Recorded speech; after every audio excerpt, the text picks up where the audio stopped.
انتوا ليه بتعاملوني كاني معلقه ستانلس؟ بقول لك ايه، انا مش جاي تاني. هي ليه سميره مش بتبوسني؟ اقول لك حاجه، انا عايز اطبق شهر في الشركه، ولا اقول لك اقفلوا عليا الشركه. هي ليه انا مش بتبوسني؟ ايه يا جدي اللي انت بتقوله ده؟ كمل. ايه ده يا عيني؟ تلاقي حد من العيال نسي المفاتيح. يلا كده مش هينسوها مستر تاني. عابد فهمني، انا الشهر اللي فات انا كنت شايل الشغل كله لوحدي. بقول لك ايه، انا مش جاي تاني وهقدم استقالتي ومن غير سلام. مالك يا هاني يا ابني؟ ايه اللي مزعلك؟ مفيش يا جدي، شويه مشاكل في الشغل. مش عايز تحكي لي يا ابني يا هاني على اللي مضايقك؟ خلاص ما بقاش ليا لازمه في البيت ده. ليه يا جدي بس؟ لا انا مش عايز اشغلك بمشاكلي بس. انتوا ليه بتعاملوني كاني معلقه ستانلس؟ انا انسان يا ابني. ايه يا جدي اللي انت بتقوله ده؟ ايوه، انتوا بتحبوا المعلقه الستانلس اكتر مني. اختك سميره كانت ماسكه المعلقه الستانلس بتبوسها. هي ليه سميره مش بتبوسني؟ سميرة بتبوس المعلقه؟ برضه يا ابني مش عايز تحكي لي على اللي مضايقك؟ مفيش يا جدي، ما بروح الشغل ما بستفادش بحاجه، ومرتبي 2000 ونص وحاجه زفت خالص. انت واصحابك؟ صحابي إيه يا جدي؟ مرتبي انا بس. ما انت غني اهو. ما انا قلت لك مش عايز ادوشك، استأذنك انا. هتسيبني يا ابني وتمشي؟ يا ابني ليه بتعاملوني كده؟ ليه بتعاملوني كاني ماسوره بلاستيك؟ يا ابني انا انسان يا ابني.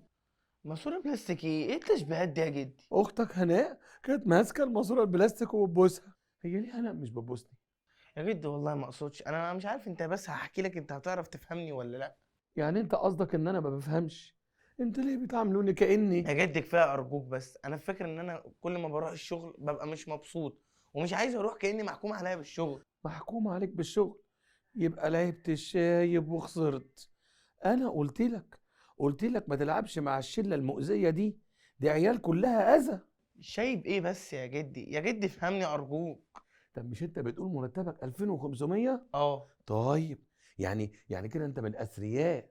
ده انا زمان كنت باخد 150 جنيه. بنيت البيت اللي احنا قاعدين فيه ده، واتجوزت مرتين، وحجيت، عملت عمره، ورحت رحله للقمر، ها، بتاعت ابولو دي. انت طلعت رحله اقول له؟ وكنت قاعد في المكوك جنب السواق في الكابينه، وقعدني جنب الشباك. وايه، كنت قاعد ملك زماني، ما انا دافع بقى بفلوسي. بعيدا عن رحله ابولو اللي انت بتقوله ده، انا عارف ان ايامكم كانت غير ايامنا وكان فيها خير وبركه عننا يعني. عارف يا ابني.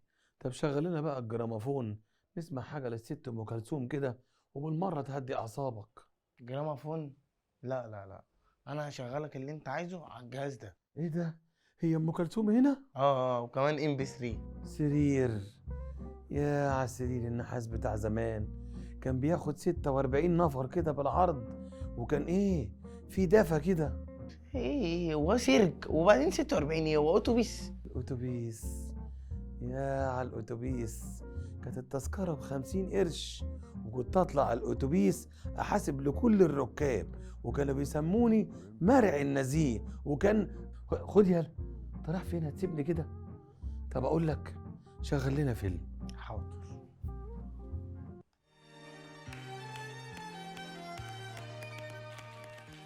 هو فيلم ايه ده يا دي هاني؟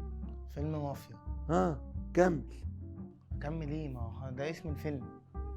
بس كده؟ اه. يا على افلام زمان، كانت الاسماء كده تفرح كده وتشرح وفيها بهجه، ضحك ولعب وجد وحب.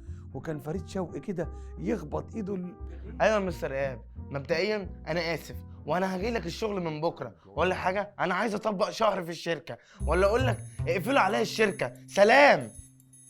سايبني ورايح فين يا دي هاني؟ يا ابني انت ليه بتعاملني كأن المون تلفزيون؟